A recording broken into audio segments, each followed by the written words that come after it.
Box office. Danny Boyle's 28 Years Later bites off $5.8 million in previews. Pixar's Elio takes in $3 million. Universal. How to Train Your Dragon won the Juneteenth holiday box office race on Thursday with $9.7 million in ticket sales as it heads into its second weekend with an early domestic haul of nearly $125 million. The live-action remake of DreamWorks Animation's celebrated 2010 animated film is confident it will stay atop the chart in its sophomore outing despite the entry of two new summer event picks, Danny Boyle's 28 Years Later and Pixar's Elio, both of which took advantage of the holiday by starting previews early in the day. How to Train Your Dragon has a huge advantage in playing in IMAX cinemas.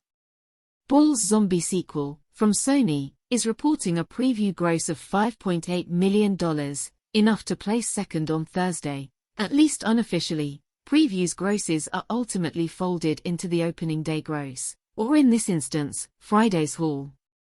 Sony is suggesting a weekend opening the $28 million range, while tracking shows Boyle's film coming in at $30 million or more.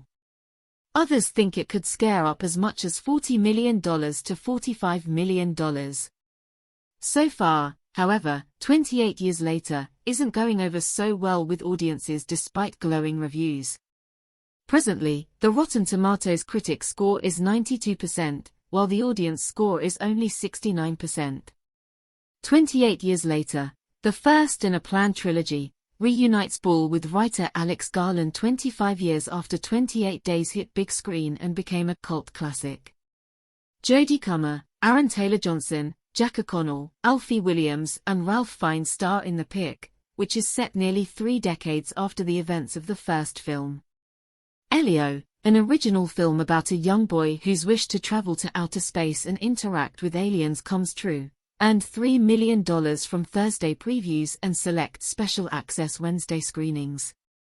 Tracking shows the animated film opening to $30 million in North America, although Pixar is braced for the possibility that the movie could suffer the worst 3-day opening ever for the storied animation studio behind Elemental, $29.6 million, in June 2023, and its very first film, 1995's Toy Story, $29.1 million, not adjusted for inflation. Toy Story opened over Thanksgiving and amassed $39 million over the long 5-day holiday weekend. At the time, Elemental's opening was called nothing short of a debacle, yet it turned into sleeper hit on its way to earning nearly $500 million globally. Pixar and parent company Disney are confident that Elio will have the same sort of staying power throughout the summer when kids are sprung from school. So far, Elio is graced with a better critic score on Rotten Tomatoes than Elemental. There's not yet an audience score on RT.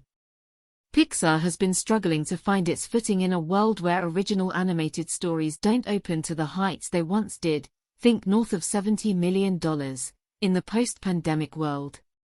And during the pandemic years, then Disney CEO Bob Chapek decided to send 3 Pixar titles straight to Disney Plus domestically, including Turning Red, Luca and the Oscar-winning Soul, a decision rivals said taught families to wait to watch a film at home. All 3 were considered streaming hits. But Pixar and Disney reversed course and are once again committed to telling original theatrical stories, mixed in with known IP, such as last year's blockbuster and record-shattering Inside Out 2, the top-grossing pick of 2024, the top-ever title for Pixar and the top animated of all time with more than $1.69 billion in worldwide ticket sales, not adjusted for inflation.